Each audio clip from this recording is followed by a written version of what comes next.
Let's get some analysis now from Çağrı Erhan. He's the president of Altinbas University and member of the Security and Foreign Council of the Presidency of Turkey. Çağrı, thank you for your time this morning.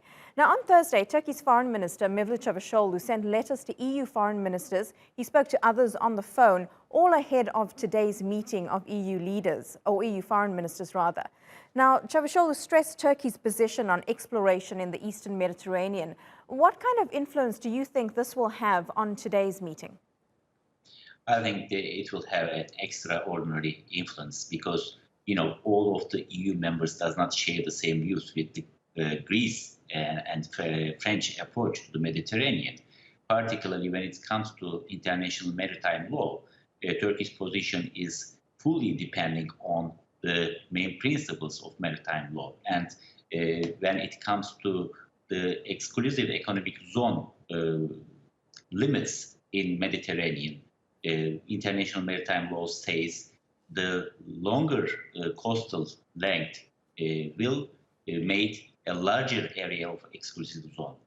But Greece is depending on 1982 international Convention of the Seas, which is not signed by Turkey, and it only takes the support of some European Union members.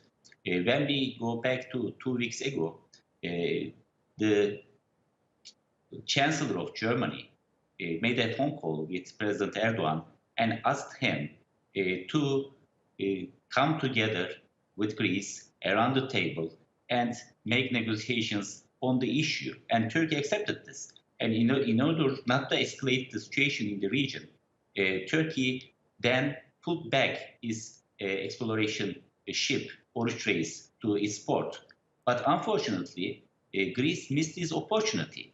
And just after the initial compromise with Greece, they signed an agreement with Egypt, which is totally in opposition to prior compromise with Germany and Turkey.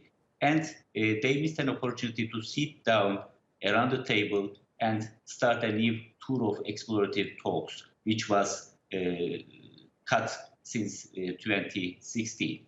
Therefore, I think today's meeting in Brussels will not only be a place to discuss about Turkey's position, but also, particularly Germany, will ask Greece why they did not kept their promise and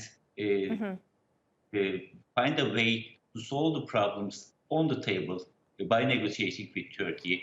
Instead, they signed an I'm so sorry to have to cut in, but we are running out of time, and I just want to get to this question very quickly. You mentioned Greece there, and of course there is this growing tension between Greece and Turkey, these neighbors. Some analysts are saying that because of this tension, because of what we saw yesterday playing out in the Eastern Mediterranean on that research vessel, that it may result in conflict between the neighbors in terms of war. Do you see any chance of that happening? I don't think so.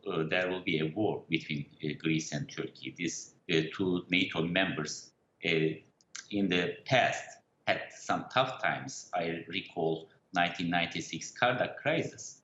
That time also Turkish and Greek navies were very close to each other. A very likely confrontation was on the scene, but then United States intervened, and then the two parties started to talk with each other, and they created some confidence-building measures in order to avoid some new crisis in the region. Therefore, I don't think so, but it doesn't mean that Turkey will just go back from its sovereignty area. But EU and NATO this time, I think, will insist on Greece to stop this kind of provocative actions in the region and keep its promise to start a new exploratory talks round with Turkey. 2 days ago, President Erdogan asked and called all the Mediterranean countries to come together, gather in a platform to talk about energy cooperation possibilities and other cooperation possibilities in the Mediterranean region.